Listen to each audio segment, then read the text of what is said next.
গত 2 মাসে চট্টগ্রাম জেলা মহানগরে হত্যাকাণ্ড 40টি। এর মধ্যে প্রকাশ্যে পিটিয়ে হত্যা থেকে শুরু করে রয়েছে গুলি করে এমনকি মরদেহ 6 টুকরো করার ঘটনা। এতে জনমনে তৈরি হয়েছে উদ্বেগ। তবে পুলিশের দাবি, এতে এখনই আতঙ্কিত হওয়ার কিছু নেই। মামুনুর রশিদ ওভির রিপোর্টে বিস্তারিত।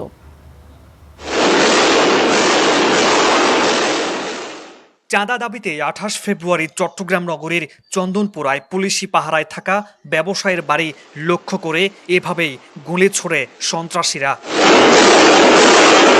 এর 24 ঘন্টার মাথায় সীতাকুণ্ডে গলা কেটে হত্যা করা হয় 8 বছরের জান্নাতুল ইরাকে। সবশেষ সোমবার রাতে ঈদগাহ এলাকায় বাসায় ঢুকে হত্যা করা হয় এক নারীকে।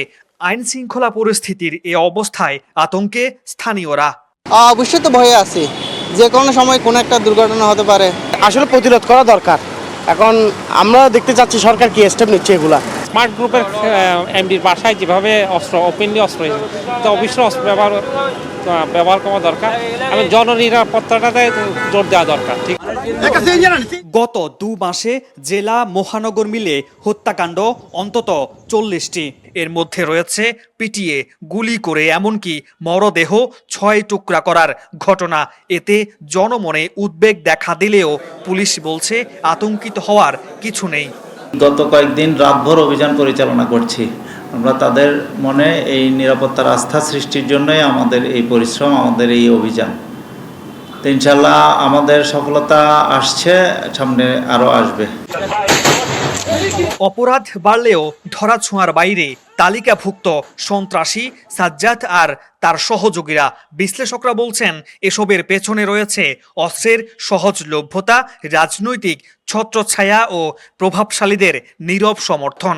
এখনই রাশ টানা না গেলে চট্টগ্রাম নগরী হবে ক্রাইম জোন। শক্ত হাতে নিয়ন্ত্রণ করতে হবে। এখন নিয়ন্ত্রণ না করলে একেবারে অ্যানার্কি, নৈরাজ্যকর পরিস্থিতির সম্মুখীন হবে। এটা বাসযোগ্য, বাস উপযোগী কোনো সমাজ হিসেবে আমরা দেখব না। জনপদকে এটা সন্ত্রাসের, এটা নিরাপত্তাহীনতার জনপদে পরিণত হবে। রক্তের দাগ শুকিয়ে গেলেও আতঙ্ক রয়ে যায় জনমনে। শিল্প, বাণিজ্য ও শিক্ষা সংস্কৃতির চট্টগ্রাম কি হচ্ছে সন্ত্রাসের শহর? এখন সে প্রশ্নেরই উত্তর খুঁজছেন স্থানীয়রা। Mamunur Rashid Ovi, Star News, Chittagong.